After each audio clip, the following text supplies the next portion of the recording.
শুভেচ্ছা জানাচ্ছি বাংলার পেনিস খ্যাত সদরঘাট লঞ্চ টার্মিনাল থেকে। আজ আমাদের দেখাবো এই বুড়িগঙ্গার বুকে সদরঘাটের নৈসর্গিক সৌন্দর্য। আমরা প্রথমে ঢাকার গুলিস্তান থেকে সদরঘাটে যাওয়ার ঐতিহ্যবাহী ঘোড়ার গাড়িতে করে সদরঘাটের দিকে রওনা দেই। এরপর সদরঘাট টার্মিনালে পৌঁছে ভেতরে ঢোকার জন্য 10 টাকা দিয়ে টিকিট কাউন্টার থেকে টিকিট কিনতে হবে। ভেতরে ঢোকার 20 থেকে 25টি প্ল্যাটফর্ম আছে, যে কোনোটি দিয়েই ঢোকা যায়। টার্মিনালে ঢুকতে আপনার চোখে পড়বে সারিবদ্ধভাবে দাঁড়িয়ে থাকা লঞ্চগুলো। যতদূর চোখ যাবে ততদূর শুধু লঞ্চ আর লঞ্চ। এই দৃশ্যটা সবার নজর কাড়ে। লঞ্চ টার্মিনালে সব ধরনের ফলের দোকান দেখতে পাওয়া যায়। লঞ্চ টার্মিনাল মানে লঞ্চ আসবে, লঞ্চ যাবে। লঞ্চগুলো এসে টার্মিনালে নোঙর করে এবং যাত্রী উঠায় এবং নামায়।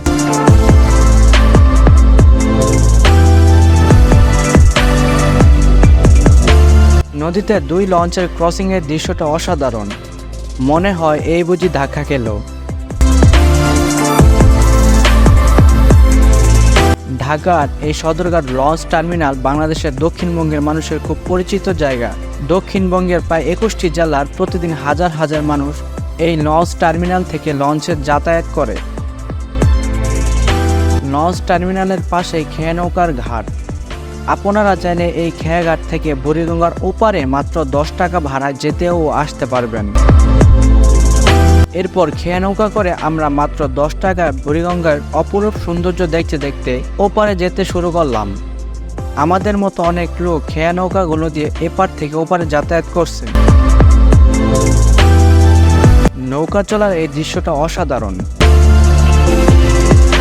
বুড়িগঙ্গার বুকে যেন ইতালির ভেনিস।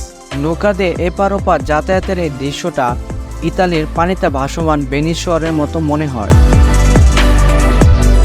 বর্ষায় বুড়িগঙ্গা যেন তার যৌবন ফিরে পেয়েছে।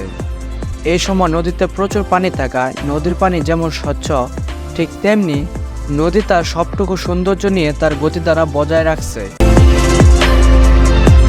নদীর মাঝখান থেকে দাঁড়িয়ে থাকা লঞ্চের বহরের এই সৌন্দর্যটা অসাধারণ।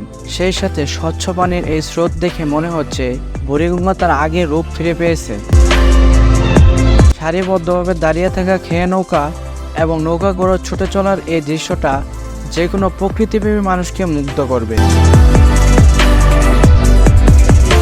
এই বুড়িগঙ্গা ঢাকার জীবন্ত ডায়েরি। ঢাকার ইতিহাস ঐতিহ্যের সাথে মিশে আছে এই বুড়িগঙ্গা নদী। নদীকে দূষণ নয়, আমাদের সবার মিলে এই বুড়িগঙ্গা নদীকে বাঁচিয়ে রাখতে হবে, কারণ এই বুড়িগঙ্গা বাঁচলে বাঁচবে বাংলার রাজধানী ঢাকা।